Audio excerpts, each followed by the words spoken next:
gentlemen, yes, this is your favorite show, Sports Unfolded, with your favorite hosts, Eric and Ron.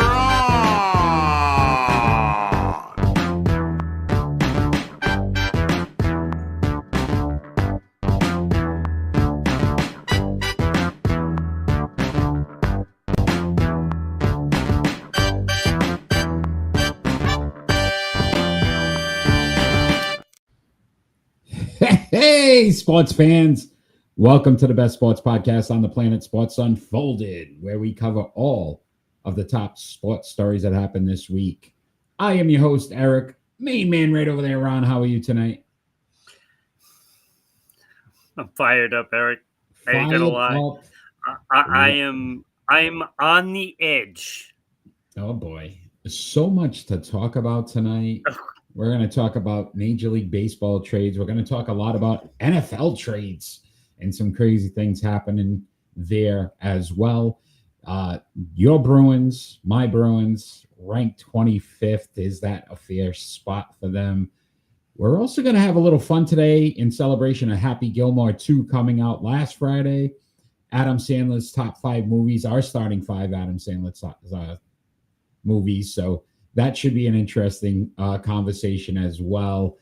So if you are joining us live, please join the chat. Let us know what you think about all the topics. Or if you want to talk about something else, let us know. As long as it's not politics or religion, we'd be happy to talk about it.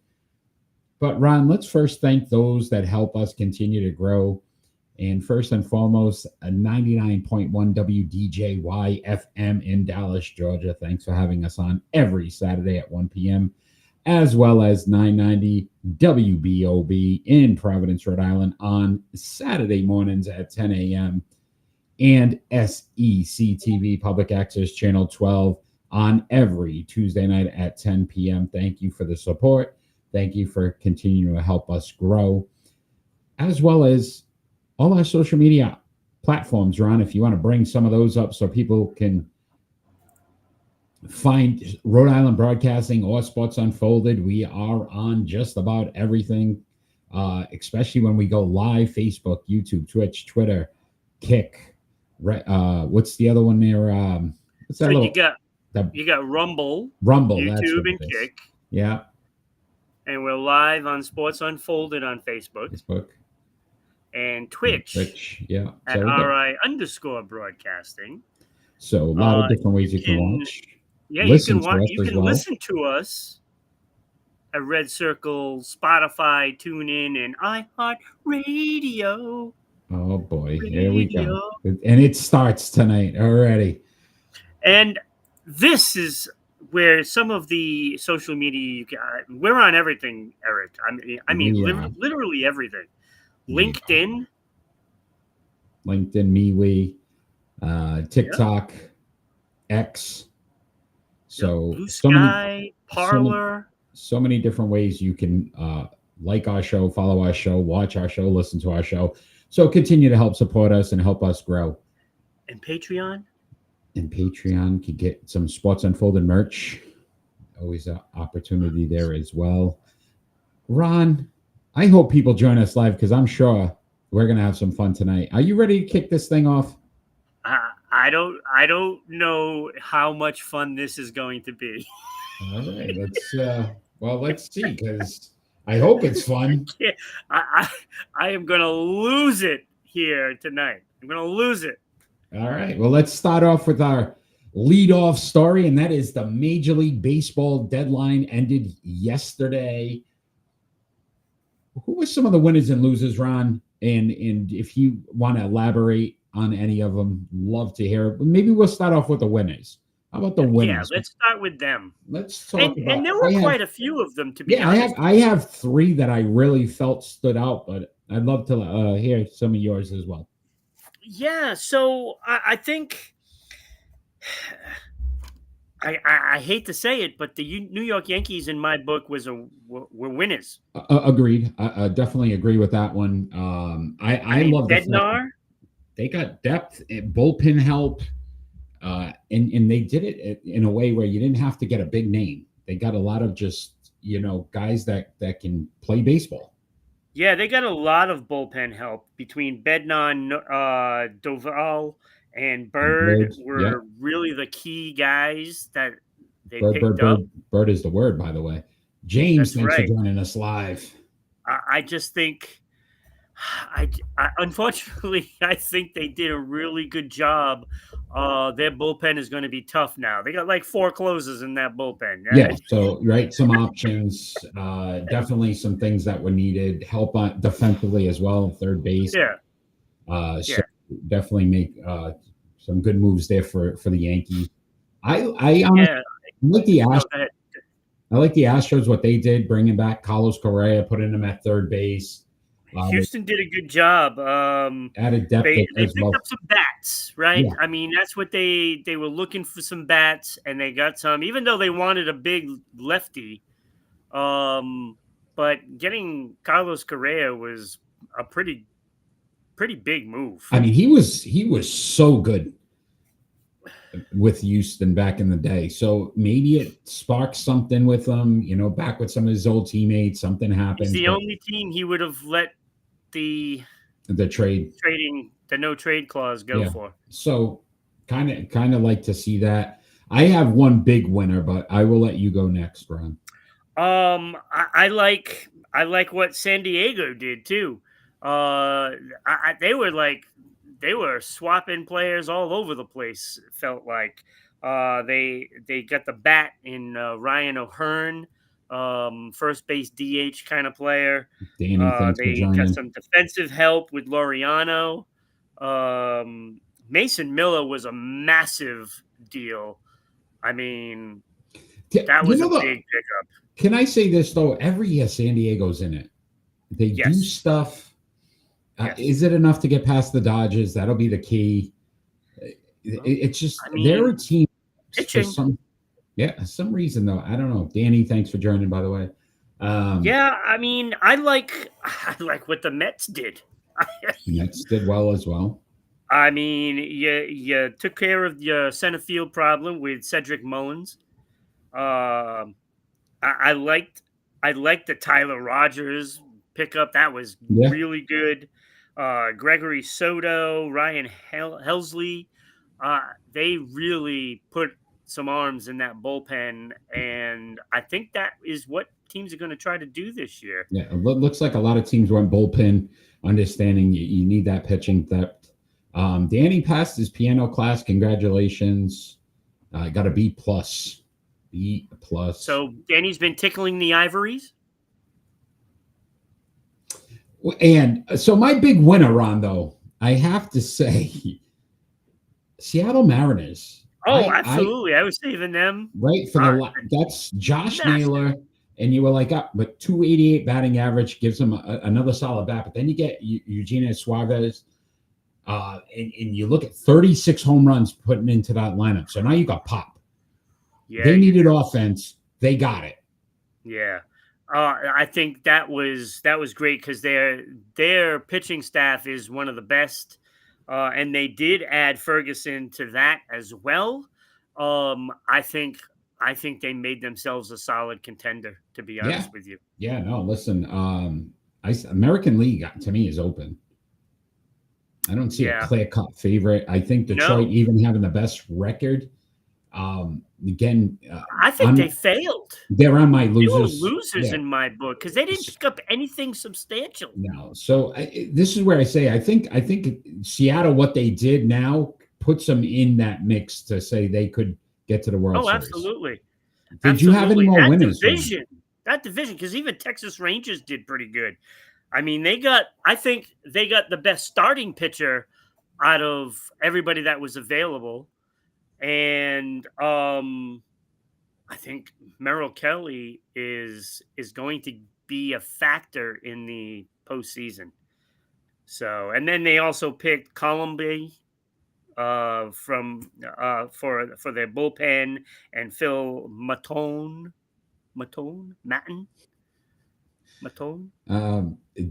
Danny wants to know when you're going to have him back on for an interview.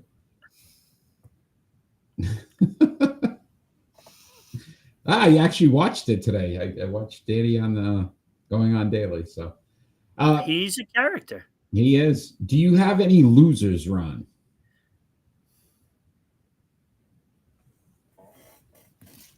Do you want me to Well, start? Because I will start with again, you mentioned Detroit. yeah. Listen, you have the best record in the American League. You're in need of pitching. You pick up Charlie Morton was your biggest pickup, who's 7-8 with a 5.42 ERA. He's struggling. It's not a move that He's moves the also needle. 41. Yeah, it doesn't move the needle. I think Detroit had a great opportunity here to They solidify. picked up a lot of arms that didn't matter. Yeah. And I was surprised too. The same thing with the Brewers. The Brewers had a great opportunity to again stay competitive with the Dodgers, the Phillies, the Mets. They have the best record in the league and really didn't make any moves. They didn't do anything that They got Shelby Miller and Jordan Montgomery. Yeah, nothing exciting, nothing that you sit back and go, okay, they're contenders. I still think those other teams ahead of them did more. Again in the postseason, that's where but the these important thing players. is the team right behind them didn't do anything either. Chicago Cubs, I put as losers. Yeah, but I think Milwaukee really should be looking past the Cubs in what should have been focused on how they're going to beat the Dodgers, the Phillies, the Mets, those type of teams, because they're going to be in the postseason, and they didn't do enough to beat those teams. Well, I mean that brings up the biggest loser, no pun intended. But that would be the Boston Red Sox. Very surprised. And we had talked about this. Remember when they traded Devers? And they say, yeah, it's all good. We were talking about this. It's all good, but if it pans out, addition by subtraction, they need to go for it by the deadline. We had talked about this. And they did pretty much nothing. Yeah. They made it look like they were doing something, but they did nothing. Like Minnesota was mortgaging the farm. So everybody was going. It was a big fire sale. And they made it look like in the last half hour that they were making a legitimate pitch for Joe Ryan. And it was not a legitimate pitch. But let me ask you this, Ron. I agree that they are by far the team that should have done something. But again, you had people like you and others talking about Duran as their best player. If it meant giving up Duran, would you have made the move? For Joe Ryan? Absolutely, 100%. Wouldn't even be a question. I'd send them packing myself. This is a team that is clearly overvaluing their prospects. They're clearly overvalued. Now, I like their prospects. I love Roman Anthony and Ceddanne Rafaela. I think they're a hell of a ball player. But why are you holding on to Hamilton? Yes, he's fast. Okay, but he can't get on base. So what good is he? He doesn't play a great second base either. So why are you trying to hold on to him? And all these guys in the minors, it doesn't matter. It doesn't matter about them. I think, honestly, what ended up happening in Boston, they felt like the fans would revolt if they got rid of Devers and Duran in the same year. And I think that's the right guy. See, this is what I... But you also know, I know, but you also got to realize that not every trade works. And no, it does not. So if they made the move and it doesn't work, and then your fans, I'm telling you, will say you got rid of our two best players. It didn't work, and I think that's the problem. Nothing for Devers. And I will say this though: the other issue is, Ron, you're already in the postseason if it ended today. So to Boston, I think this is already a successful season, regardless. And this is what they have the Boston media completely snowblind. Like They are filling the media with, oh, we're going to do this, we're going to do that, it's going to be great, we're going to make a push. They're not trying to make the push. They're making it, they're throwing up illusions. This is what they did in the offseason too. Yes, they got a guy. They got Crochet, right? Crochet, right, they got that. And re-signed him. But they're saying they're in on everybody, and they're really not, because they know that the offers that they're making are not going to be accepted, and they're doing it on purpose. And you watch. You think that they held on to Durant and were so confident that they were going to keep him? Watch off-season. You watch the off-season. They're going to unload him. Was Ryan is he a free agent next year? Was he going to be a rental? No, he's under contract for 2 more years. Yeah, so that one I would have said probably make more sense in Boston. Right. You could have given up Duran. You could have given up Hamilton and a couple of prospects in the minors for him, and everything would have been great. You would have had your pitcher. Not only did they not do that, but they didn't even attempt to get a legitimate starter off of anybody, and there were tons of them available. Ron sounds like Jerry Jones is what Danny sound like that. I don't think Ron's cheap. Ron would be paying players right now if he could, versus Jerry Jones. So would you say overall, though, a lot more movement than usual? Yes. Right. And yes. It was pretty awesome. I watched it for the whole day, and I just kept waiting. It's like, when are they going to pull the trigger? When are they going to pull the trigger? There's a lot of them here. 30 minutes left. Oh, they got to get one of these guys. I will say this, though, too. You see certain teams that as much as they call the Yankees a winner, I think the pressure was on them with Toronto playing so well that they had to make a move. And they're still in a battle with the Rays and the Red Sox. So some of this stuff, too, it seemed like panic on some teams. And I love what New York did, because they didn't just get, a guy. They got several players to help. But you started to see Seattle, it made sense. They knew what they needed. They went out and got it. Yeah. I like the Correa move. But I would also say this. Houston doesn't need Correa. I think Correa needs Houston. So, you start to look at it that way. So even if Boston is a loser in your mind, Ron, they're playing good enough baseball to at least be in the postseason. And we know what could happen in the postseason. Anything can happen in the postseason. But look, when you're 2 players away, Eric, you're 2 players away from being a contender. And that's exactly what they are. They need a first baseman and a starting pitcher. Because when you get the starter, you can put somebody in the bullpen, and that'll fix what you need in the bullpen.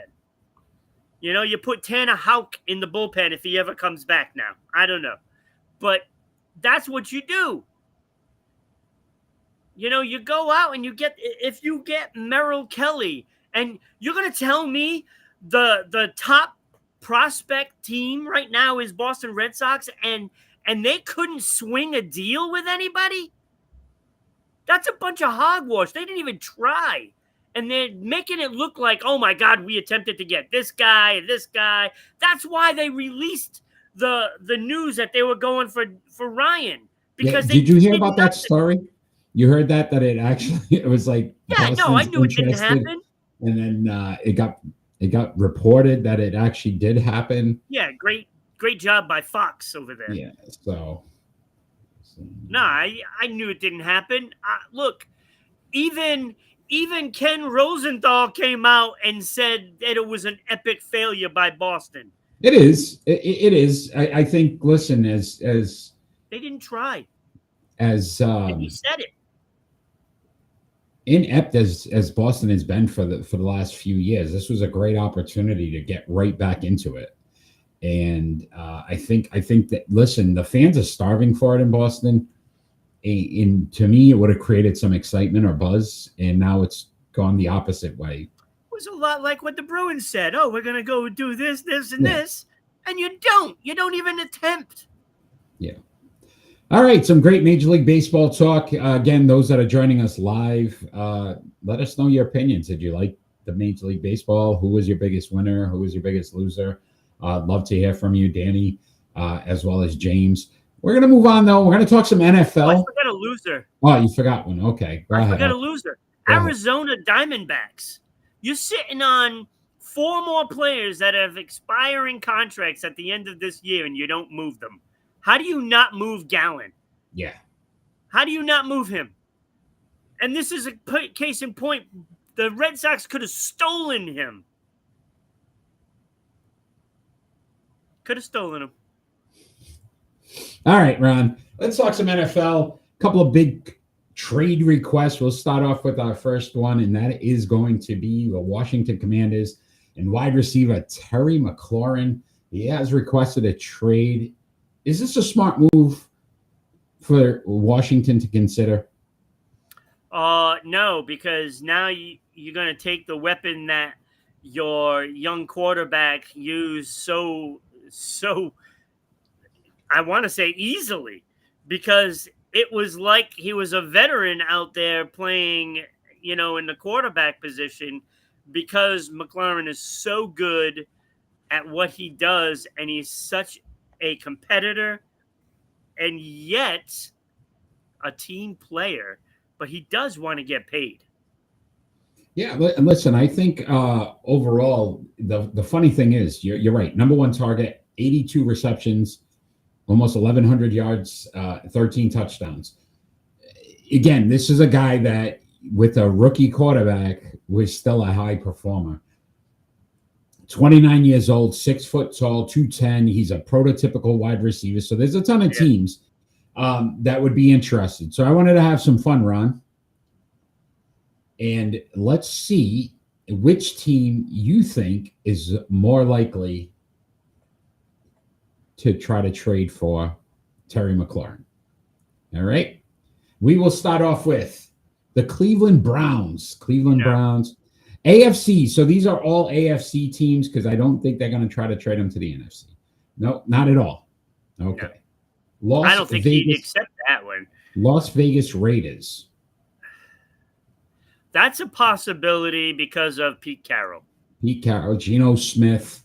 That's a possibility. The kid from Boise State, the rookie. So, some offense there. This one intrigued me. Los Angeles Chargers. Oh, my God. Nobody After what I saw from them in Washington. I don't know about that, Danny. He turned that team around quick. Dan Quinn did a great job turning around Washington. Look, I'll tell you, I watched Trey Lance play like he was a – look, I know it's second-string guys going up against – who knows these guys. But there were certain plays that he made that was impressive to me, and I think he's done a great job. And you got to give credit for Harbaugh for making this guy effective. A couple of years ago, this guy couldn't hit the side of a barn. Yeah, no, listen. Again, Harbaugh is a great coach. He really is. I mean, he does some dirty stuff. Well, I'm not saying that, but I'm just saying. All right, so Chargers. I like that one, though. Right? I do like intriguing. That. You know what I mean? Now you give some options there offensively. That would make them a contender. All right, you got to get past the Chiefs. I think that move could definitely help them. Herbert needs something. A legitimate wide receiver.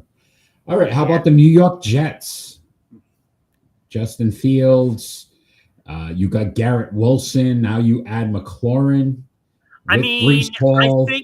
I think the Jets would love that, but I'm not sure that they could pull it off. Stay tuned. I don't know. I don't know the contract of in McLaurin if he has any say in where he goes. I don't know if he does or not. But I don't think he does. I don't think he'd be happy going there. To New York. Big market. It is a big market. I mean, anywhere in Little the NFL is a teams. big market, but all right. Little teams. Jets suck. Okay. They do suck. Danny, You're right, Danny. I agree with all you right. 100%. What about the Tennessee Titans? You got Cam Ward, number 1 pick.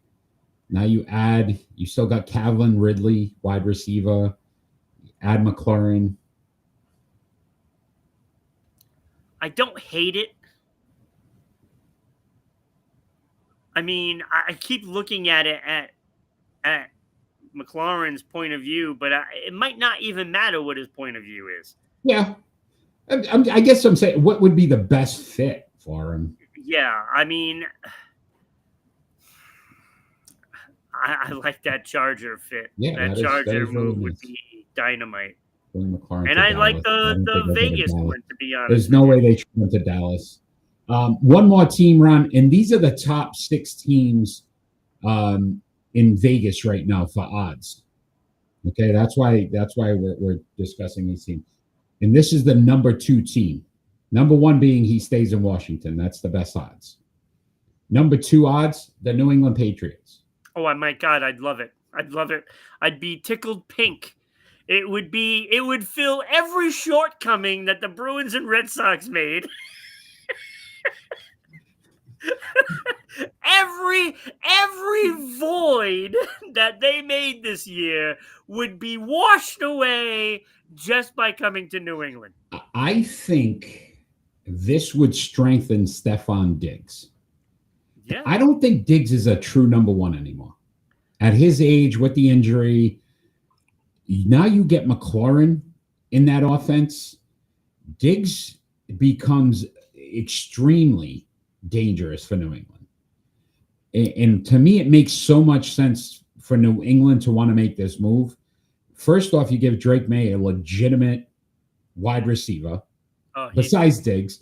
And what I will say is this, if you think about it, Drake May is still a rookie. He hasn't played a full NFL season. Look what Jaden Daniels was able to do with McLaurin.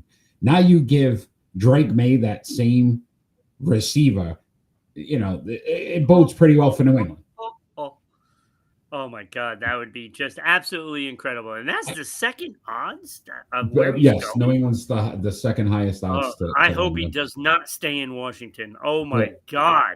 Listen, though, Washington, add Tunsil to the offensive line. You add Deebo Samuel. They're all in. I think this is just more a bargaining chip for McLaurin to say, hey, look, there's teams out there, and I'll sit if I have to. So I think this deal gets done, though. I think McLaurin deal gets done and he stays in Washington. But, Ron, let's talk about the other news that came out today. Another player from the NFC East looking for a trade, and that would be Micah Parsons. Is now requesting a trade. Yeah, this one's getting a little ugly. Which we talked about. We said it. Parsons is a guy that is very vocal. Yeah. And now he's gone to social media to basically say that he wants out of Dallas. That he's not respected. And there's a laundry list of things that he wrote about. And they were talking about it on all day on ESP, that other letter there. Which I don't understand what the heck they're doing over there at ESPN, because that Sports Center show stinks now. I just think that he feels that Jerry Jones has done him wrong. Oh, without a doubt. And now you got former players coming out. Des Bryant came out and said, you go for yours. Some former Dallas Cowboy players. I think he's gone. The fans are going to revolt in Dallas. I know there's 2 Dallas fans on right now live. I can only imagine how they would feel if Micah Parsons gets traded. This is a guy that if he gets traded, there's no Super Bowl going to Dallas. That's for sure. Oh, that takes such a big piece of your defense away. Such a big piece of your defense. He's their total defense. When you think about it, what is he in on 50% of the plays? I mean, it's brutal. There's not even a guy close to him on the team.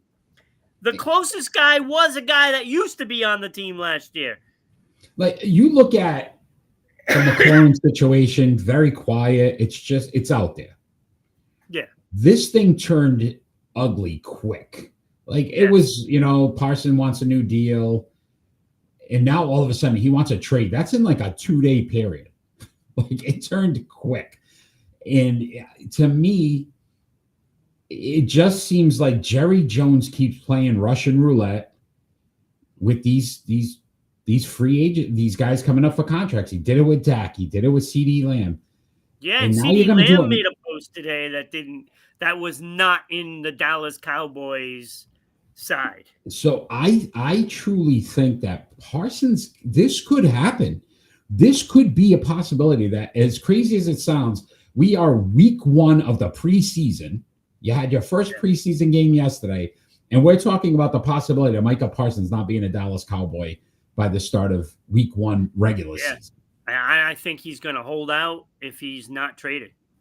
Ron's fault. I don't know about that. I think you got to blame Jerry Jones on this one. Yeah, it's Jerry Jones. Look, come to New England, Micah. You and McLaurin come to New England. You keep trying this and it doesn't work. It doesn't work. We have room. Boston's a beautiful city. It is a beautiful city. And you'd be closer to the best sports podcast on the planet. That's right. And you can come on the show anytime you want. We'll take them. So it's going to be an interesting couple of weeks here, because he's currently holding in, which seems like the popular choice now. It just goes to show you what Jerry Jones does. And he does this to everyone. Every season, there's always some drama around the Dallas Cowboys camp, and it takes away from the focus of the team. It takes away from focusing on your goal, and it just eats this team up alive, and there's no chance. Now, it would be different if they were winning Super Bowls. It would be different. If they were winning Super Bowls, by all means, okay, Jerry, you know what you're doing. But this game has clearly passed him by, and he doesn't know how to work players these days, because it's a lot different than back in the 80s. And I also think that he's going back when the 90s, and the loyalty and the way those guys were, it's not the same anymore. It's not like that anymore. And I think he has to realize that. I think you said it perfectly, Ron. When it comes to, listen, you get Dak back, you got CD in the fold. You drafted well again, which they draft well. He does do that well. Yeah. You didn't need this. You needed everybody in camp and just focused on the task at hand is how do we get better than the Philadelphia Eagles, who are in our division and seem like they're going to go back to the Super Bowl. And all we're going to talk about for the next 4 weeks is Micah Parsons and how he's trying to get traded out of Dallas. Like that's insane to think about, that Jerry Jones is okay with that. What you're trying to do. You're trying to accomplish something. You're trying to get this team on the same page, and you keep shooting yourself in your own foot. That's what this team does. And I know we talk about, their failures in the playoffs. What do you think that comes from? It comes from all this crap that they have to try to get through all season long. And by the time they get there, they don't have anything left in them. I will say this. Listen, Jeff Lurie, Philadelphia Eagles, is a very good owner. Those players play hard for him. Yeah. And you saw it with the fact that they got to the Super Bowl and they weren't going to lose it. I don't think the Dallas Cowboys players care if Jerry Jones wins another one ever again. They don't. Yeah, no. Because they don't look at Jerry Jones and say, oh, he's our guy. Like, he's for the players and he cares about the players. Right. He cares about the bottom line. He is the highest revenue team in the league. Yeah. And every year it's the same thing. You're trying to shortchange a player and what they're worth. And then it ends up costing you more because now all these guys keep signing, and you got to end up signing this guy CeeDee for Lamb ridiculous. is kicking himself right now. Yeah, after the contracts of the other wide receivers, yeah. But again, the market every year is going to change. But it's just nuts. It's just nuts. I think this turns even uglier before it gets any better because Parsons already said he's not. I would think some of the other players might be starting to clamor for Parsons already said he's not sitting with Jerry Jones alone anymore. His agent's going to be involved going forward. Yeah. So, as a Giants fan, I was always glad that both Schneider and Jerry ran their teams. Washington finally read. Yeah, Schneider was definitely a big reason why the Commanders were struggling, and Jerry Jones continues to keep the Dallas Cowboys from being successful. So, well said, Mickey, because if you look at it, I mean, not that the Giants have much to hold their head high on, but again, you start to think about the Dallas Cowboys are not the dominant team they were. Yeah. You don't look at them the same. Right now, they are the third best team in that division, and I think the Giants have improved enough to compete for that third spot. So, Jerry Jones, keep doing what you're doing because you're just ruining the team. You're literally ruining the team. All right. Yeah. You see, it's a lot different because the Giants kind of make bad decisions, but it's not the decision making that Jerry Jones is just like, it's self-inflicted, because he's so stubborn in his ways. Yeah, he's not willing to bend for anybody, and he doesn't really care. Yeah, you could say the Giants made bad decisions, quarterback-wise, maybe some of the drafts, right? Things like that. Yeah. Dallas has picked the right players. They just create the circus afterwards. Yeah. And now you think Micah Parsons wants to play hard for Jerry Jones, even if he signs a contract after. You think he trusts him? I wouldn't. Imagine if he holds out all year and then signs with Philadelphia. I think he has to play like so many games for the season. You got to play at least 6 games or something for the season to count. So he'd have to play. It's part of the collective bargaining agreement, but we'll see. All right, Ron, let's have some fun. Great NFL talk. Thanks for everybody that's joining us live.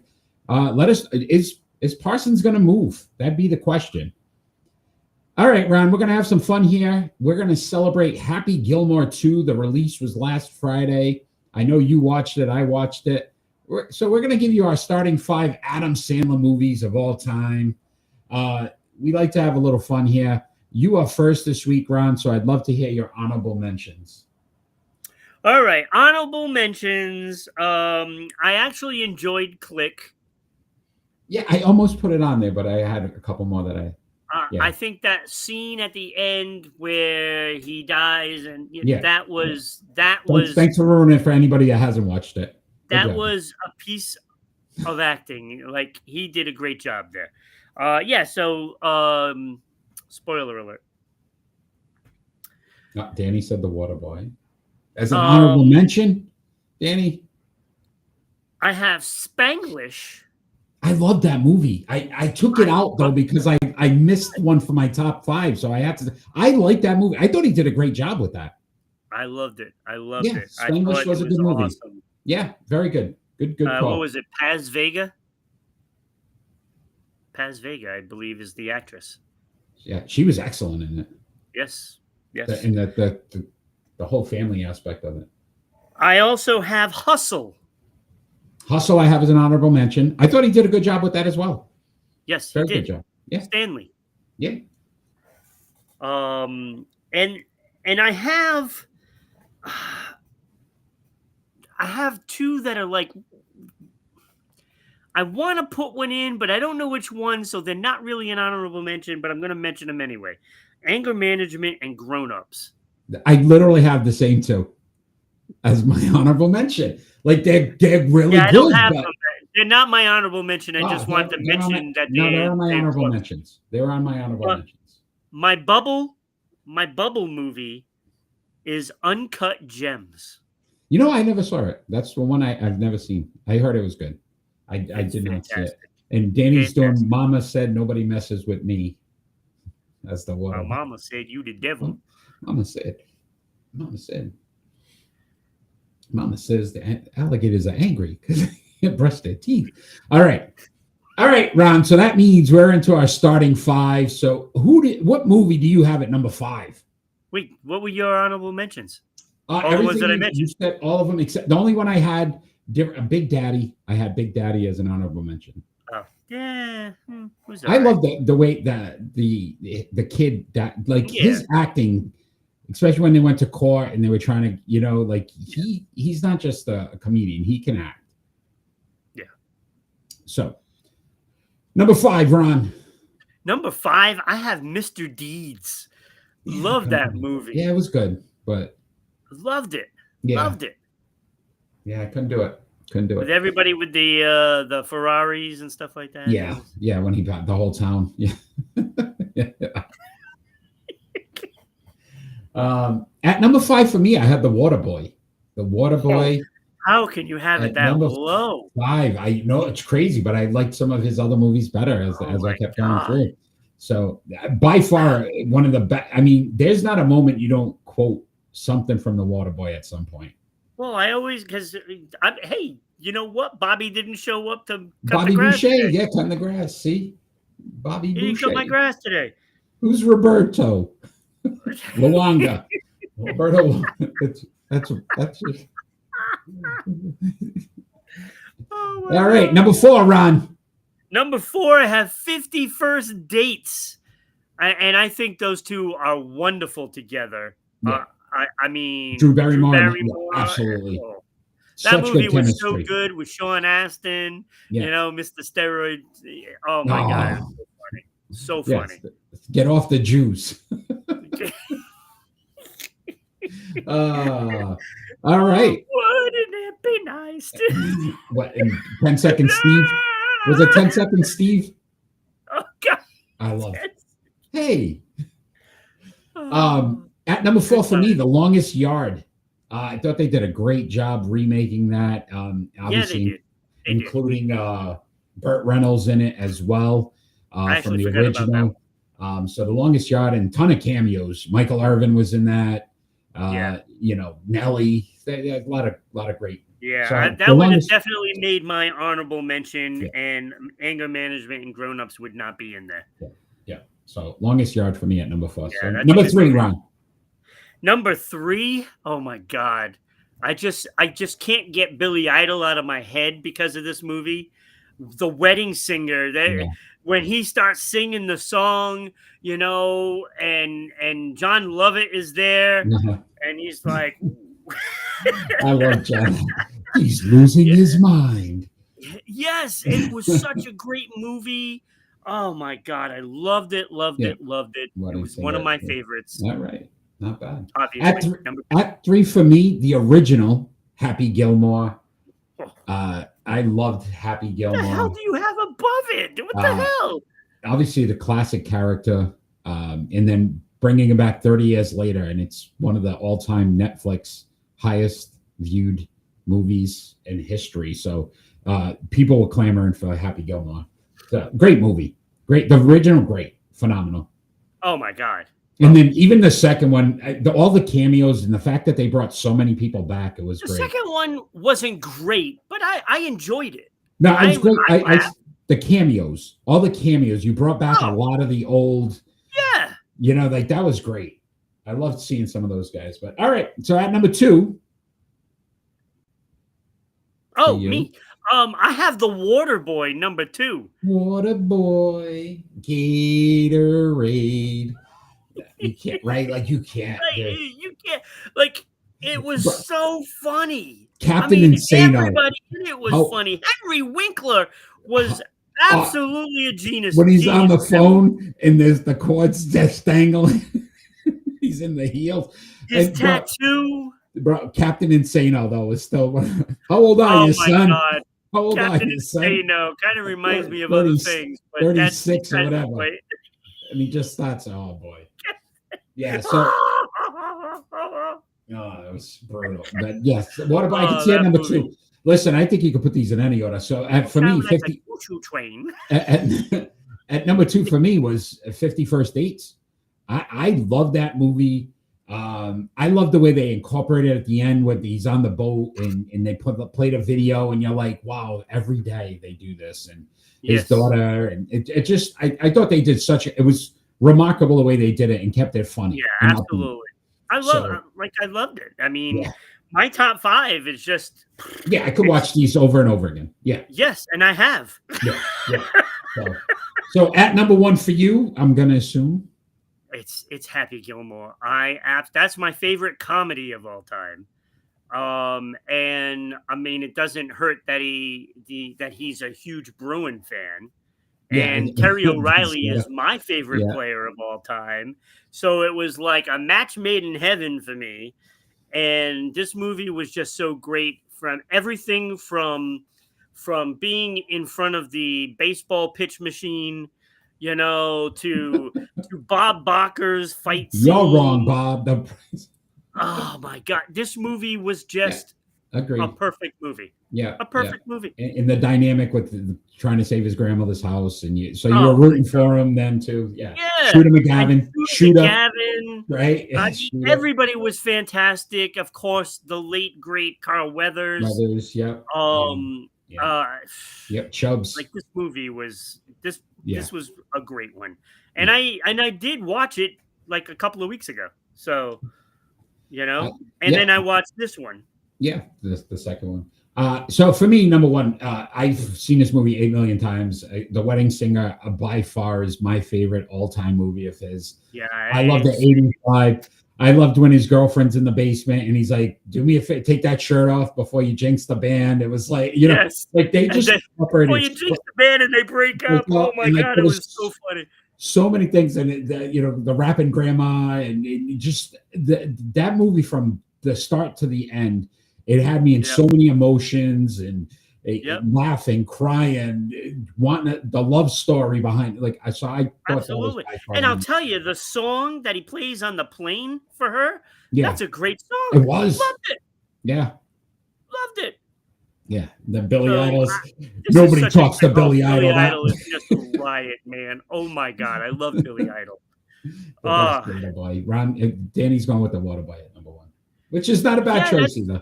That's my number 2. Yeah. So it's a good choice. Yeah. You can't go wrong with any of these movies. You know what the funny thing is, when we did this, Ron, I was looking, I'm like, wow, he's had some really good movies.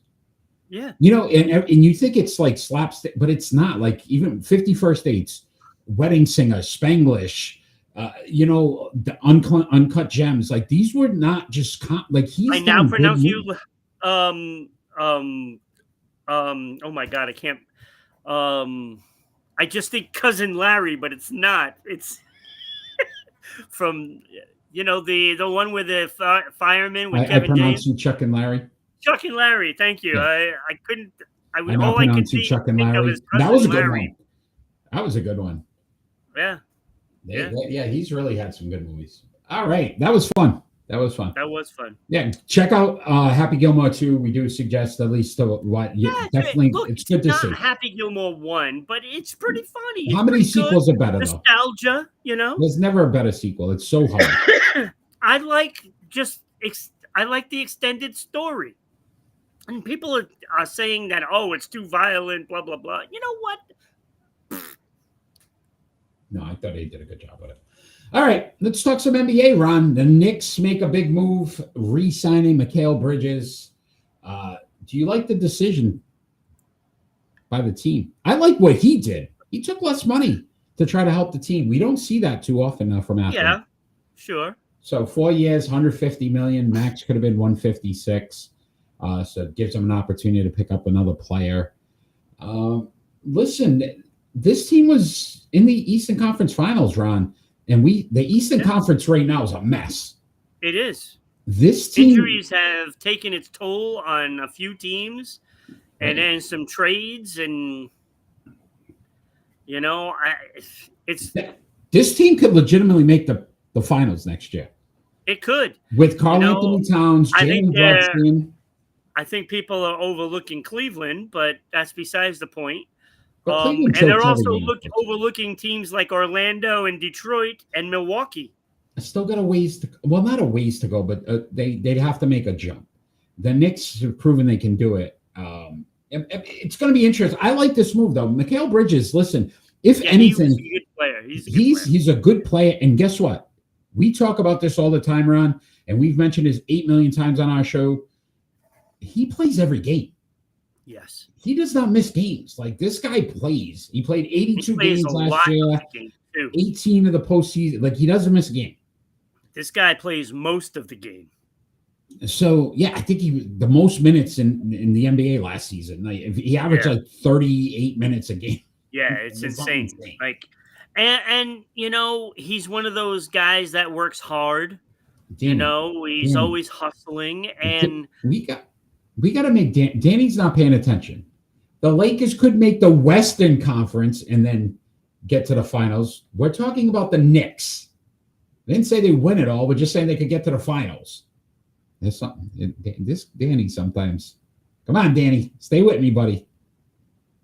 He's must be drinking some of that sauce that Kenny was drinking. I guess so, because I like the move. I thought it was a good move for the Knicks. Yeah, no, it is good because I think he's a pretty solid defensive player as well. And look at what all these other teams did, right? Milwaukee getting rid of Dame, Boston, and whatever the hell they're doing in Boston. Like, the Knicks decided let's run it. Who's our starting center now? Garza. The NBA would love an LA New York finals. I'm telling you right now, that would be heaven for them. Yeah, LA's going through some issues too. I think LeBron is feeling a little slighted. Luka looks good. You see how much weight he's lost? He's ripped. He looks good. All right, let's talk some Major League Baseball again, Ron. Just interesting story. Ronald Acuna Jr. Back on the IL with an Achilles injury. Well, now they're saying it's a strained calf. I guess the question is this the next Mike Trout, though? There's a guy that already been an MVP, Major League Baseball Player of the Year, Rookie of the Year, 5-time All-Star, 3-time Silver Slugger. You start to look at this guy like, wow, what a career he's going to have. And then you realize he's played 777 out of a possible 1,243 games. So he's missed over 500 games. Well, me being a Red Sox fan, we know this story really well. Oh, boy. Trevor Story's not even in the same category. No. Not even in the same realm as Acuna Jr. or Trout. But yes, he's now been hurt how many times now? Yeah, like he had 2 knees, right? The ACLs. And then, you know what I was thinking about with this injury, Ron, that scares me? They're saying it's a calf. Kevin Durant had a calf. They said it was a calf strain, which ends up turning into an Achilles if it's not rested well enough. So this could possibly turn into an Achilles injury, which would basically shut down his season. Yeah, I think they're going to shut down his season anyway, I think. Listen to these numbers. 306, 60 hits, 14 home runs so far this season. 306. He's a hell of a player. It's a shame because not many players hitting over 300. Yeah, hell of a player. But again, these injury bugs, and that's what I say about Trout now. You think about Mike Trout, we don't even put him in the same class as we did 5-6 years ago as the greatest player in Major League Baseball. Yeah. Current players. Right. And Acuna Jr. had that opportunity, and it's like, you know what? He misses so much time. So, yeah. All right.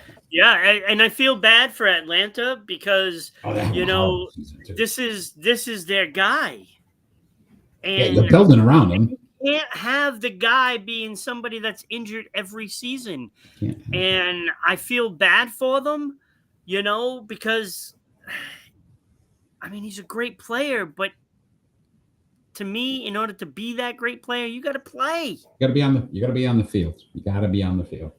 All right. Well, hopefully a speedy recovery. Hopefully it's not as serious, but we'll keep an eye on this one as well. That's going to start from scratch next year. I think. I think they're going to mortgage off the farm next year.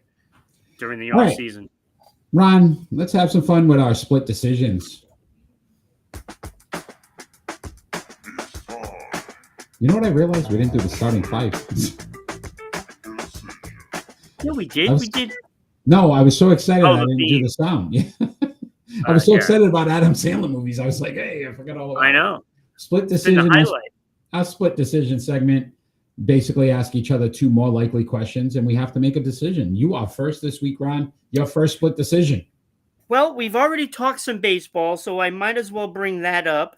Who is more likely? Poor Mickey. Mickey is a New York fan. He's like, Mets still can't beat them, even with the Braves having a crap season. They still can't beat them. Hi, Mickey. I hear you, buddy. I hear you. There's always that team. But they have maybe 10 guys that they could have played this, I was going to say this too. No pun intended, but everybody has that Achilles heel. No, okay. All right. Too soon, right? Too soon. All right. Who is more likely to be a bigger impact for their new team? Now, pay attention because there's 5 guys here. Oh, jeez. It's like the restaurant. All right. 5 guys. Carlos Correa for Houston. Yeah, no. I'm ready. Eugenio Suarez. I love that. For Seattle. Yeah. Ryan O'Hearn for San Diego. Harrison Bader of Philadelphia. Defensive. And Cedric Mullins of the New York Mets. I'm going Suarez here. I think that's a hell of a move for the Seattle. That's big bat. That's a pop. They needed that. Tough place to hit though. Yeah, but I think power for right-handers. Yeah, but you got what's his name there? Julio, whatever. Who's the kid? Yeah. Can't remember. Rodriguez. Yeah. I don't know what's in mine either. But I will say, you know what I mean? I just think you get a big pop like that. Eric Nick's out winning. Yeah, we used to have a big pop. Sam Cassell. All right. Good question, though, Ron. All right. Here's your first split decision. What was the question? Which? Danny wants to know. Danny, it was who's more likely to have a bigger impact for their new team? Carlos Correa, Eugenio Suarez, Ryan O'Hearn, Harrison Bader, or Cedric Mullins? Oh. All right, Ron, your first split decision. Which NFL holding is more likely to be traded? Trey Hendrickson of the Bengals or Micah Parsons of the Cowboys? I think it's going to be Micah Parsons. I just don't sense anything. I don't sense that this is just positioning for Micah Parsons. I don't think Micah Parsons really needs to position himself doing anything. I think Micah Parsons was pissed off that Jerry Jones tried to get him to sign a deal, without his agent being there, and then basically dismissed him. Yeah. And I don't think he wants to be spoken to like this. And I think he's personally offended. And I think he really does want out. Interesting. Danny agrees with you. All right. Your second split decision question, Ron. All right. This is a pretty good one. Who is more likely? I like how you're. This is a pretty good one. All right. No, this is good. Right. This is pretty good. Okay. Who is more likely to score more goals this upcoming season for the NHL? They're all right wingers. Okay. Corey Perry, who's now with the Kings. Justin Brazeau, former Bruin, playing in Pittsburgh. Watch, he's going to be with Sidney Crosby. Watch. Or Victor Arvidsson, the new Boston Bruin. I'm ready to take Boston off that. Arvidsson's out. That leaves me. Corey Perry or Justin Brazeau, former Bruin. Brazeau. Pittsburgh, though, good line if he gets with Crosby. But I'm going with my boy here, Danny. I'm going to help him out with the LA Kings. I'm going Perry. Yeah. Yeah, James doesn't think they'll trade him. Think they're going to let him sit. It could be, but at some point you got to get some value for him. I think that might happen. Jones did the same thing with Prescott. Yeah, we talked about that making Prescott, CD Lamb. It just signed him, day before. But this one's getting ugly. Even with Dak, you didn't hear it. You didn't hear all this stuff coming out. So that's where I think it's more personal than it was with Dak. It's Mike is a different breed. He's out there. He's going to talk about it, and we're seeing that come out quick. All right, Ron. So I'm going Corey Perry. Your second split decision is which Major League Baseball pitcher is more likely to finish with the most wins this season? Garrett Crochet, Max Fried, or Freddie Peralta all have 12 wins currently.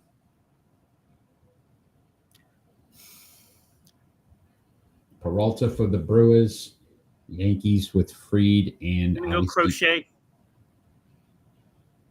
You think Crochet is going to have the most wins on this? Okay. I think he's just a better pitcher of the He is three. a good pitcher. He is a very good pitcher. That was a hell of a pickup for them, Boston. Dak is not trash. He's a good quarterback. He's not trash. There's trash out there. We could discuss that. If you go to Cleveland Browns website, Danny, and look up their quarterback situation. Yeah, Mickey saying hi to James. And then you can talk about trash. Crochet. I like the way he did that, though. Crochet. That's pretty good. So Danny agrees with me with the Crochet. Danny agrees with you. All right, Ron. That was our split decision segment. That was a fun one. What about the NHL? Let's talk some NHL. Flacco is a stud. Okay. Flacco is a stud, James. Yep. Woo. I'd take Flacco over Dak any day. Yeah, okay. ESPN recently released their NHL power rankings, Ron.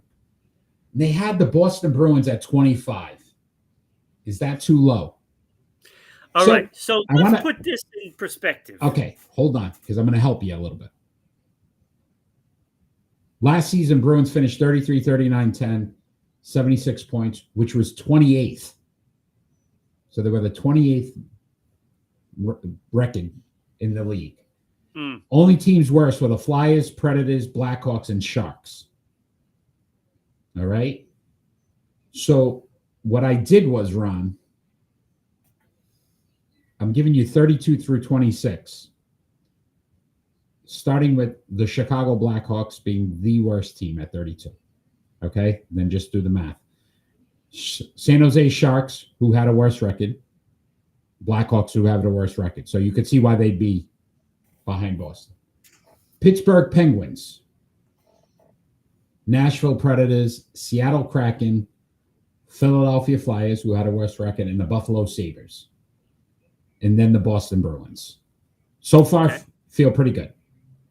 Feel pretty good. About right. All right. Here's the 5 teams ahead of them. So from 24 to 20. All right. 24 to 20. Anaheim Ducks are ahead of the Boston Bruins. The New York Islanders, the Columbus Blue Jackets, the Vancouver Canucks, the Detroit Red Wings. I think ESPN got this one right. I think that's pretty good. They're the 25th best team in the league. Yeah.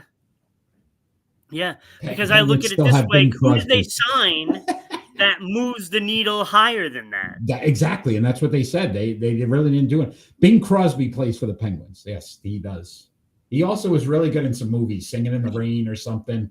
Bing Crosby? Singing on the Ice. Singing on the Ice. Bing Crosby. Look, I just look at it this way. You know what? There's only a couple of teams that were worse last year. And you figure Charlie McAvoy can't be as bad as he was last year when he was healthy. And then Hampus Lindholm makes them better, of course. They were without him pretty much all season. But goaltending should be better. The only thing they did was block their young players from coming up. That's all they did. They signed players just good enough that the young kids don't get a chance. And that is so bad. It's so irresponsible. If you were going to sign some players, like you said you were, this is, the Red Sox trick. Oh, we're gonna sign some guys and we're gonna get back to the playoffs. The roster didn't improve enough to make the playoffs. Arvidsson, 15 goal scorer, is not going to move the needle because you lost more than that when you gave away Marchand. So I think I don't know overall, how it's better. ESPN did good. Yes, They I got think that they one got right. it spot on. 25th best team in the league. Now, this team can recover. You have to have Swayman standing on his head like he was until last year. You have to have McAvoy actually want to check somebody. Got to have him do that.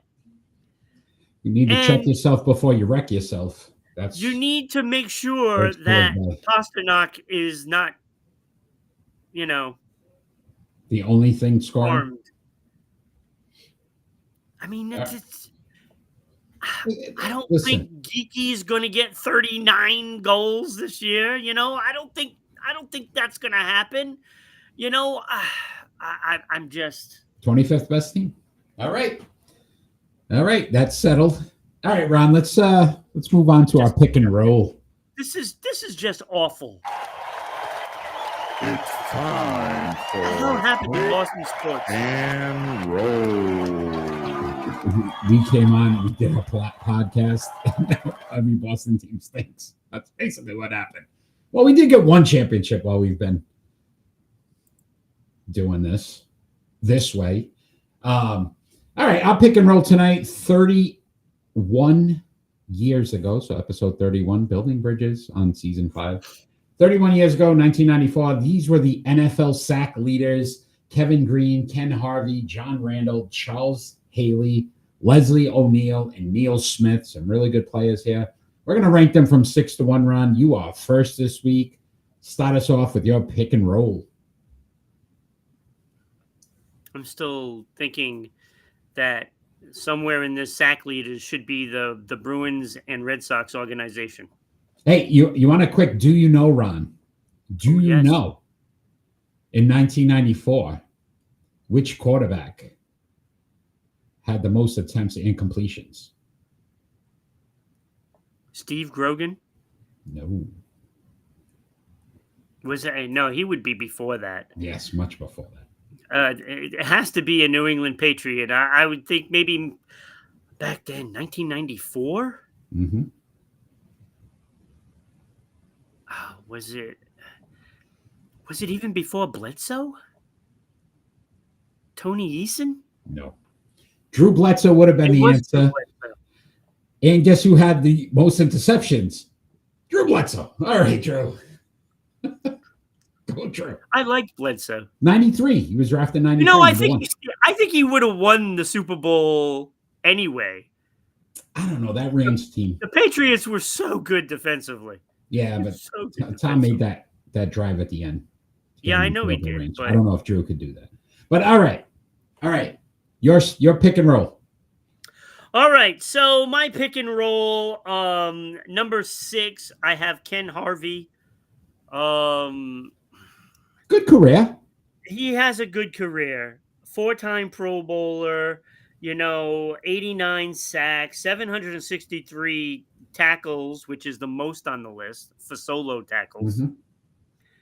Mm-hmm. 15 forced fumbles, 11 fumble recoveries, but definitely number 6 for me. Number 5, and I think all of these guys are all great players. Leslie O'Neal, I have at number 5.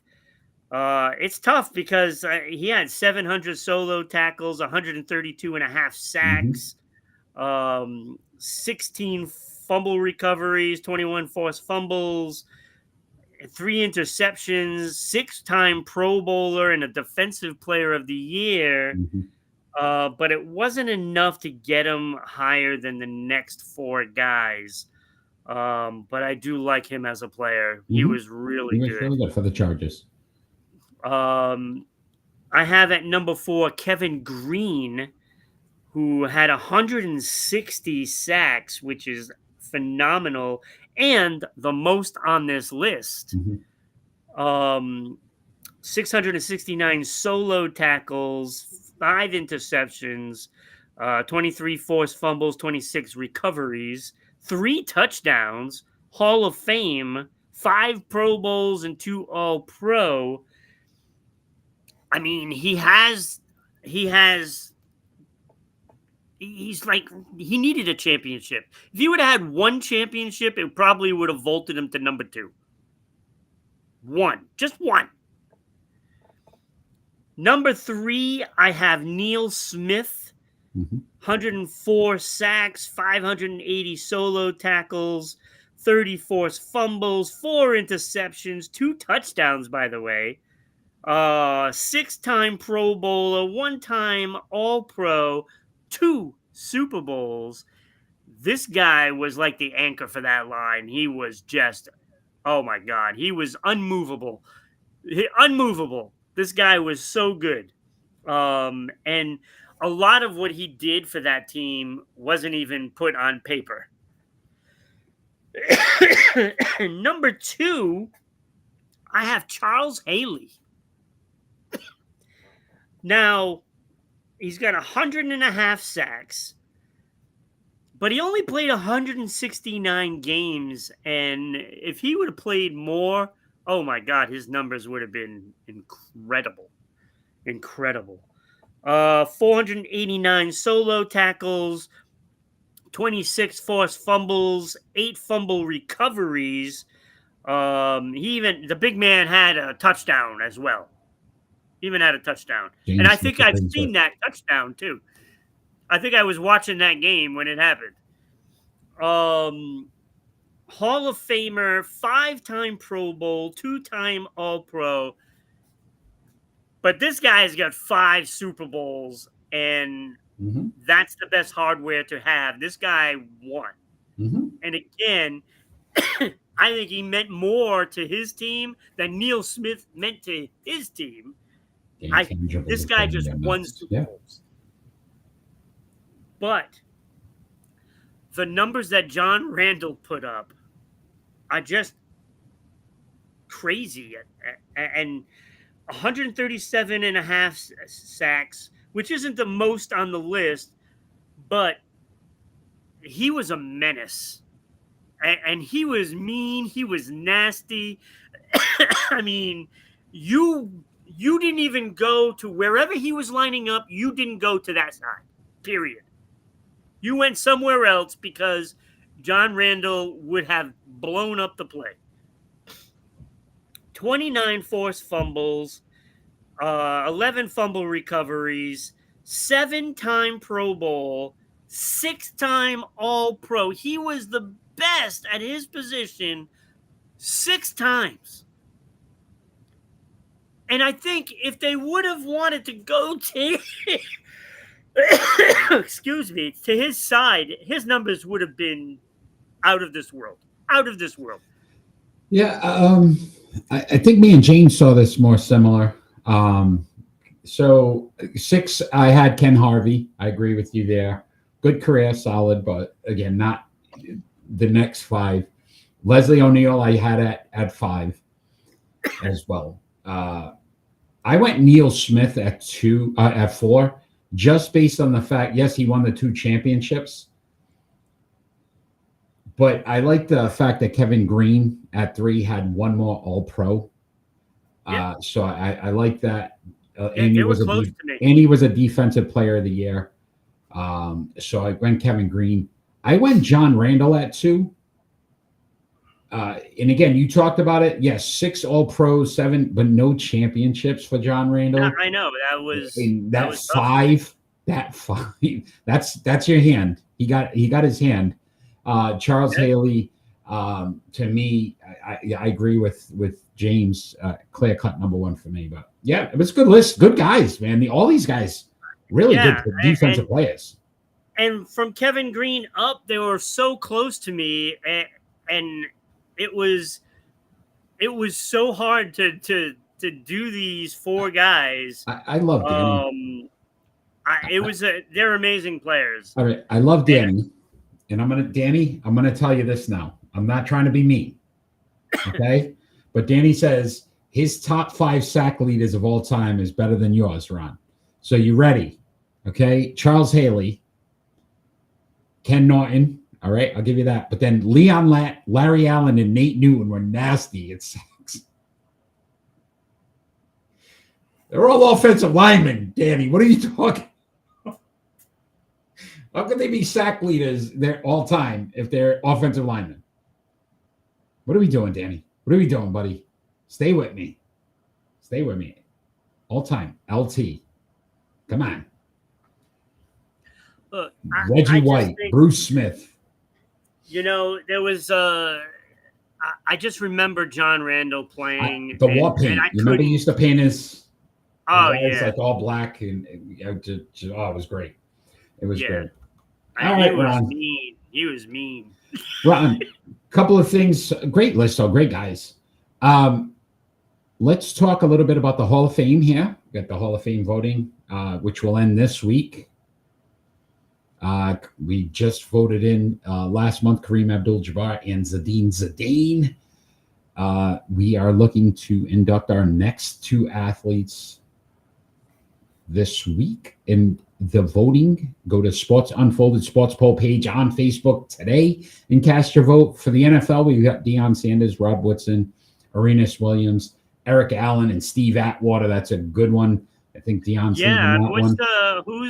Who's leading in that? Deion's leading that one, I'm pretty sure. Now you're going to make me go check, buddy. I like it. I like where your head's at, Ron. You know, you're not just a pretty face. No, not just. Not just. See? All right. We currently... Yeah, that's a tough one, man. Rod Woodson is no joke, too. Deion Sanders is leading with 53%. Rod Woodson... Who's got no votes? Everybody's got a vote. Okay, good. Everybody. Aeneas Williams with 1%. He got 1 vote. Oh, come on. Let's get him some votes, people. And then we've got for the WNBA, Maya Moore, Candace Parker, Swin Cash, Cheryl Swoops, and Tamika Catchings. Cheryl Swoop leading that one pretty handily right now, 63%. Tamika Catchings, no votes right now. Maya Moore and Candace Parker, 18%. So Haley has more rings than 28 teams. That's a tough one, too. I mean, that's a really good one. So check out the Sports Unfolded Sports Poll page on Facebook today. Cast your vote and help induct this week. Next week, we'll have a new member, 2 new members of the Sports Unfolded Hall of Fame. So we're excited about that. Absolutely. All right, Ron. It is prediction time, and we'll bring this chart up. Not a good week for us last week. Both went 3-4. Danny 3-3. Danny needed to do the NASCAR. You're only 1 game over. Yeah, I know. It's getting ugly. So if you are live, so Mickey, Danny, James, please give us your picks as we call them out. So make sure you do them all. And continue to add to your chart. All right, Ron, we are starting in Major League Baseball. I'm trying to get the predictions thing here. I can't find it. There it is. Tonight, the St. Louis Cardinals at the San Diego Padres. We got a 3-game series. Who wins? All right. So. All right. San Diego just made a whole bunch of trades. I'm not sure what their lineup is going to look like this weekend. Interesting. I'm going St. Louis. Ooh, Sinistana. All right. I'm going Padres at home. I still think they got a better team. James going Padres. Mickey, Danny, if you guys got to pick, who you picking? St. Louis Cardinals at the San Diego Padres, 3-game series. Padres still in the heat here. I think they're 3 games back. Only 3 games back. I know. They can't afford to lose any series right now. It's kind of crazy to think about. All right. I'm going to move on. Oh, Mickey went Padres. All right, Mickey. On the chart, my friend. I like it. Danny still trying to get his top 5 sack leaders of all time. All right. Also, Major League Baseball, 8-4. This series starts around. We got the New York Yankees at the Texas Rangers. I love what the Yankees did. I like the depth. I think they're going to start to turn it around. They're getting rid of a lot of dead weight too. Stroman now they cut. They cut LeMahieu earlier. These guys weren't doing anything. Wow, really? So, yeah. So I think they're just, and they're paying a ton of money to these guys. It's nice to have money. But I'm going Yankees here. I think they're going to start to win some series. They need to turn some stuff around. So I went Yankees. Yeah, see, I think Texas did very well as also, and they're going to be at home, and they didn't really get rid of a lot of things. So they only gained. They're waiting for those guys to go in. I think Texas wins the series. Okay. All right. James we got some Texas. Different this week. Yeah. Woo! James went Texas as well. Mickey, if you have a pick. New York Yankees at the Texas Rangers. 3-game series. Who wins it? All right. WNBA action run tomorrow. Got the Minnesota Lynx at the Los Rangers. Best staff in the AL. Mickey agree, knows. Nick. Mickey was our baseball guy. Missed those polls, Mick. Love to get them back. The MLB rankings. Minnesota Lynx at the Los Angeles Aces. That game is tomorrow night. Ron, who do you have? I like Minnesota. I don't think Las Vegas is as good as they have been in the past. Mm-hmm. So I will go with Minnesota. I think their goal is to get to the postseason and championship. This is the caliber team they have. Big win last week. Beat the Liberty in that rematch. I think the Lynx are the best team in the WNBA, and Vegas has just been inconsistent this season. So yeah. I agree with you. I went Minnesota as well. Mickey, WNBA action. Minnesota Lynx at the Las Vegas Aces. Who do you have, my friend? All right. Also in the WNBA run, Indiana Fever at the Phoenix Mercury. This game is on the 7th. I really listen. Every time I pick against Indiana, they win. But I still think Phoenix is a better team. Even though Indiana's starting to play some good basketball, I'm going Phoenix here at home. Yeah, I went Phoenix too.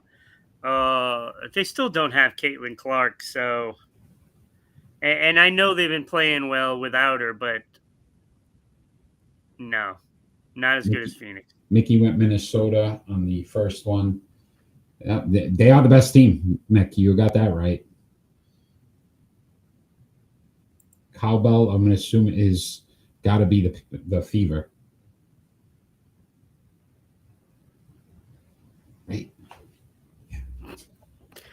I don't know. Makes more sense for Indiana. Do they have a cowbell there? Yeah, the Fever. See, yeah, because it just makes that they're in the farmlands and all that. That makes more sense. Phoenix, no, wouldn't make sense. Cowbells. All right, Indiana Fever at Phoenix Mercury, Mick. All right, MLS action. Ron, no Clark, no win. He's going Phoenix. Yeah, still dealing with that groin injury, Ron. 8-10 Major League Soccer. You had to go there. I had to do it again. Inter Miami CF at Orlando City. Orlando City. I'm going Miami. I don't even know if gotta feel Messi is going to be playing. I don't know. I think he without is. him, No. they're going to play harder. And if he's there, it's his first game back from the suspension, I'm assuming. Yeah. So he'll want to score many goals. So I go Miami. I went Miami as well, but I really hate Major League Soccer's team names. These things are Orlando City. You couldn't come up with anything better than that. Who cares? Mickey said, "Who cares?"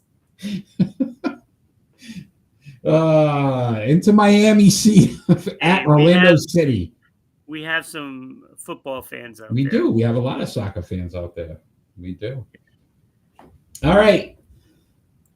This Thursday, Ron, NFL preseason, once again, Cincinnati Bengals at the Philadelphia Eagles. This is a must-see. Must-see for the first 30 seconds.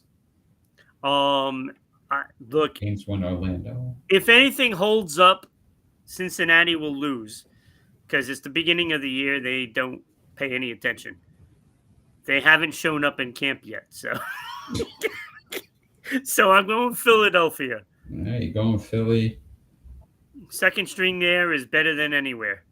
Yeah, see, I went Bengals here. I think because it doesn't matter, so they'll win these games.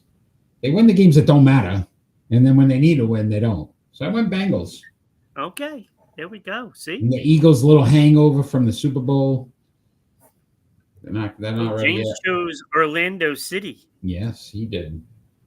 Let's see what we get for the NFL here, guys. Cincinnati Bengals at the Philadelphia Eagles. It's preseason. I mean, you can't. You got to. Dude, we need picks. We need games here, buddy. I don't know what to tell you. There's not a lot going on. Have more baseball. There wasn't any good games this week. There really isn't good matchups this week. Did you only look at the Red Sox schedule? James going with the Bengals. Oh, boy. All right. Apparently, the Royals are going for it. Whoever wins the coin toss. I don't know who that is, Mickey. You got to make me watch the game to follow the coin toss. Make a pick, Mick. Come on, buddy. You got this. If you go, look, a tiger or Bengal could beat an eagle in a fight. I mean, look at it that way. I'm not sure. No. Can't. It's exhibition. I got you, buddy. I hear you. I hear you. We're just trying to get some. There's not a lot of sports this week. All right. Sunday. Wait a minute. We could do like those pop darts that they do now. I'm watching that Sports Center crap, and the two hosts are playing pop darts, and they're throwing these suction cup darts onto a table. I don't know, dude. And I'm like, what are they doing? This is sports right now. What do you got? Cornhole tournaments. And, I would rather watch cornhole. I'm just saying. Are we gonna make picks on that? All right. This Sunday, Ron, the Iowa Corn 350. They really got clever with that one. It's in Iowa. Go figure. It's corn. We need a top 5 driver. Who do you have?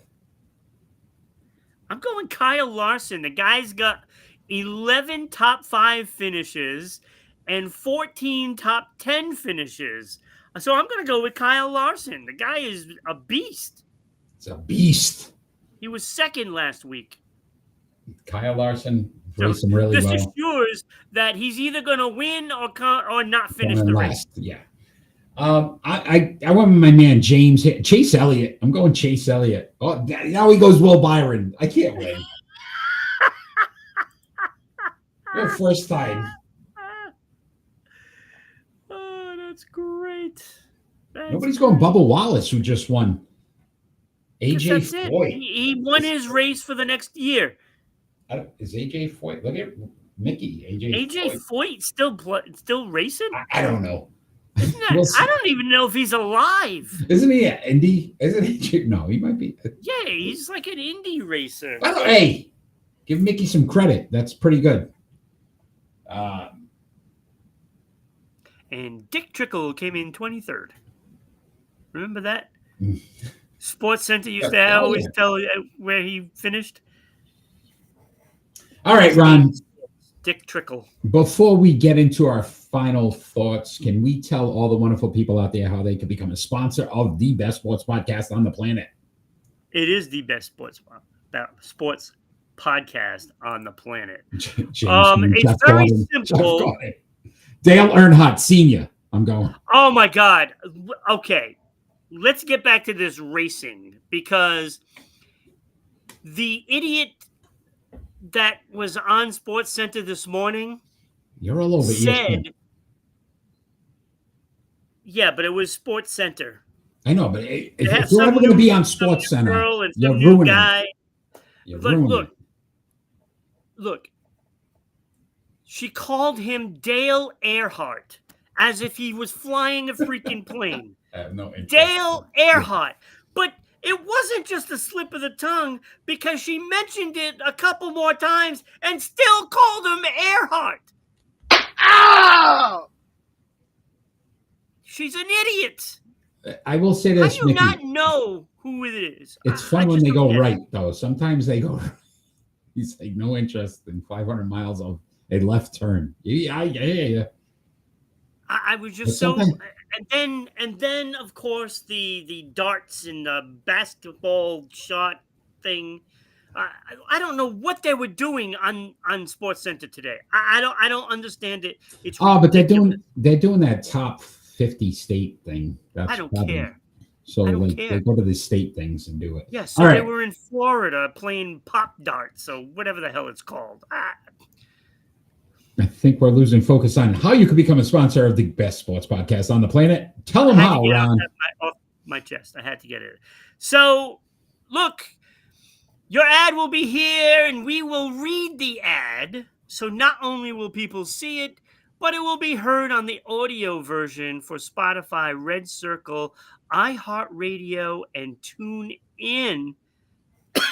And also, it gets put on the radio for WDJY, FM in Dallas, Georgia. So the suburbs of Atlanta. So Atlanta gets to hear it too.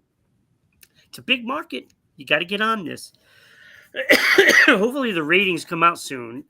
So your ad can go up there throughout the whole show. So get on this. Send us an email at ribroadcasting.media@gmail.com. We can send you out the media kit so you know exactly what you can do.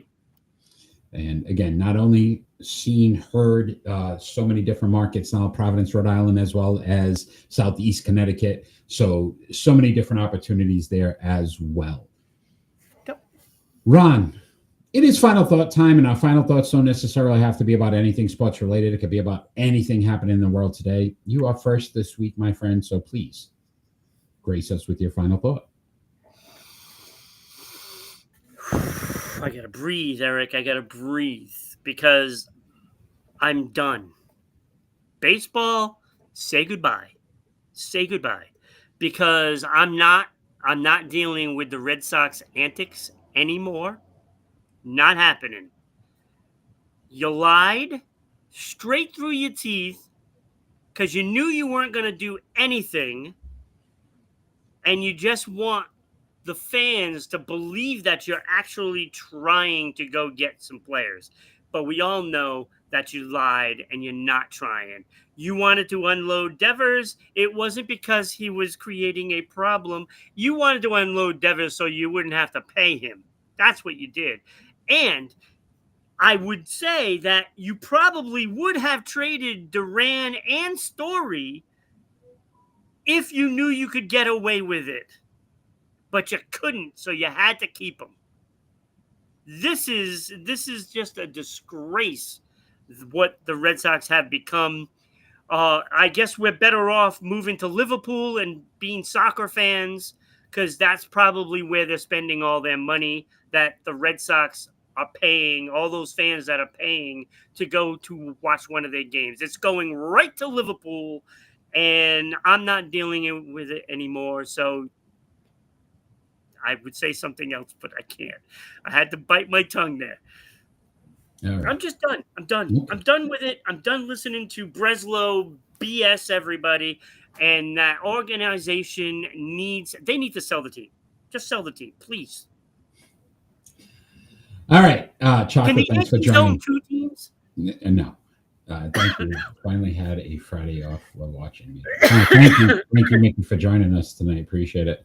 My final thought is just as another sad tragedy. And again, where we are in the world, the New York shooting outside of the NFL building, 4 lives lost. Again, just a sad story because it just takes away from everything that we're trying to do when we talk about, just enjoying the game in whatever this person's reasons were. It doesn't mean you had to go out and kill 4 innocent people and really change the trajectory of their families' lives going forward. So just want to give our condolences to those that were lost. The NFL did a moment of silence yesterday at the Hall of Fame game as well. And Roger Goodell attended the funeral for the off-duty officer who was killed as well in that tragedy. Distraught in the interview. Yeah, it's. I think this really affected him. He looked, to be honest with you, I don't really care about Roger Goodell, but he looked impacted. Yeah, emotionally. Yeah, listen, it's all fun and games. We can take jabs at people, but lives are lost now. Lives were lost. So It's just a tragedy. So obviously our condolences go out to those families. That's my final thought, Ron. I want to thank everybody that joined us live tonight. Mickey, awesome having you on. Hopefully you can join us again next Friday, as well as James. Our man Danny always comes through with a good time, and Chocolate, thanks for jumping in late here. But we will be on next Friday night at 6 p.m. Eastern Standard Time, everywhere and anywhere. So like, share, follow our show, tell your friends about it. Come join us next Friday at 6 p.m. Eastern Standard Time for the best sports podcast on the planet, on Rhode Island Broadcasting and Sports Unfolded. We will see you next week. And all we ever ask for around every single show is that we finally get some peace on earth. Have a great night, everybody. We'll see you next week.